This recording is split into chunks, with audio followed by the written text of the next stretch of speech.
I've made this link tree so it's easier for you guys to get into contact with me. If you want to find out more about the course, it's over on my Buy Me a Beer. If you want to simply get into contact with me, it's over on my crypto Twitter or my crypto Instagram. It's Louis Crypto here, back with another update on Egld. Again, I do these updates every weekday. If it's not on Egld, make sure you're watching my Bitcoin videos. If you know what's going on with Bitcoin, then you know what's going on with the rest of the alts. If Bitcoin's already come up to these levels, then the alts are just lagged. It's time for Bitcoin to rise and shine, and these will eventually follow. If Bitcoin's going to keep continuing up, eventually these guys will have to follow your Elrons, your V-Chains, your H-Bars, your Quants, all of these. So make sure you are tuning into every single Bitcoin update. I usually do start the day with that one. But yeah, let's continue onwards with the Elrond update over here, where unfortunately we did lose $45 again, and it looks as if we flipped it into resistance. Now I'd have to make this red now because again, resistance, until we're reclaiming it, I'm going to keep it as it is.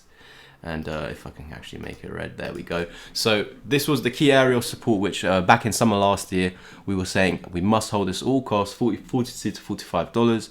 And if we can hold above this, then we're not going to see new lows. The moment you lose 45, I know that we're going to go below 37, looking at $30, $20. Now with this FTX capitulation right over here, you've actually almost reclaimed that. What I would need to see from Elrond is higher highs, or sorry, not Elrond, Multiversx or Egld. What I need to see is higher highs above this. What could be happening over here is an inverse head and shoulders pattern. Doesn't mean that it will play out at all. Here's a potential left shoulder, head, and right shoulder. Yes, I would have preferred if that right shoulder was actually reclaiming that support. What I will do is mark this low over here. This is still support. You can see that we actually just bounced off of that in the last few days or so. Over the weekend, we had our little bounce where Bitcoin came all the way back up to the highs, but some alts are lagged. This is simply because what's going on in the world.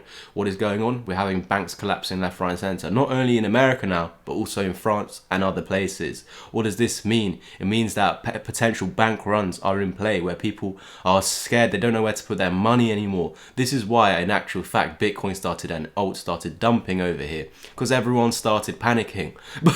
But the truth is, guys, if you're panicking away from crypto, where are you going to put this money? Into a bank, which is the whole point of the bank run, to get your money out the bank. So this is the whole purpose of Bitcoin itself. This is why I urge you all to follow my Bitcoin videos, and that's why it's Bitcoin's time to shine. Yes, the alts could be lagged. Bitcoin's already returned to, in terms of Elrond, this is where it started the dip. Bitcoin's back where it was before the dip. So it's just Bitcoin's time to shine. Bitcoin's gaining some market dominance again, resetting the market, and potentially setting up for an alt run. Okay, this doesn't mean it's today, tomorrow, next week, but eventually when Bitcoin starts to go sideways, this is when we could start to see alts actually, instead of being lagged, catching back up. This is what I have in store for Elrond. I'm going to measure this, and we can see that its retracement was all the way down to the 786, which is the deepest we wanted to retrace before reclaiming this golden pocket, which we're doing. Look, we burst through it completely, running into the 382. Now just coming back to this golden pocket to hold it as support. So going forward, I need to see 39 to 41 held on the daily and weekly time frames for another push back towards $55.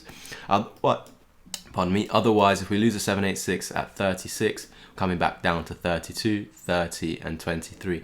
I don't believe this will be the case at the moment, as we are, so again, holding that low for the moment, and this would just signal a higher low. This is higher than this low. If we're looking at this high, we put in a higher high and a higher low. We just need the next step to return back towards about $60, and then onwards and upwards to 100 plus. But again, step by step, I'm expecting 60 to even be a resistance. So if we get rejected, you know, don't be scared, because again, it's all about holding this 42 to 45 level. Yes, I know we're currently below it, holding it as resistance, but are we just testing it as resistance, resetting this newly formed uptrend over here, this new pump? Are we just putting a higher low here to have another go at this red box of resistance?